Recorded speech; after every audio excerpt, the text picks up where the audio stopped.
God selects you when people reject you. நீங்க unworthy, undeserved ன்னு சொல்லி நம்மள டீமெரிட் பண்ணி, நம்மள டிஸ்போஸ் பண்ணி, நம்ம மேல ஒரு முத்திரை கொதித்து, முக்கியமா நம்ம கூட இருக்கிறாங்களே ரிலேட்டிவ்ஸ், சிலர்லாம் நம்ம கூட இருக்கிற மக்களே நம்மள குப்பையா எண்ணுவாங்க தெரியுமா? அப்படி பார்க்கிற நேரத்துல நீ கர்த்தரை பார்த்து சொல்றாரு, மனுஷரால் நீ உதாசீனப்படுத்தப்பட்டால் கர்த்தர் உன்னை கனப்படுத்த போகிறார். ஹல்லேலூயா.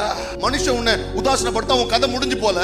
ஐயா, that is the beginning of a beautiful story of your life's transformation. ஐயா, இன்னைக்கு கர்த்தர் மனுஷங்க எல்லாம் உன் வீக்னஸை பார்க்கும்போது, உன் லிமிட்டேஷனை பார்க்கும்போது, God looks at your potential. மனுஷங்களாம் நம்மள ஃபெயிலியர்னு பார்க்கும்போது, God looks at you as a future hero of faith. And I want to tell you, don't decide your worth based on human standards.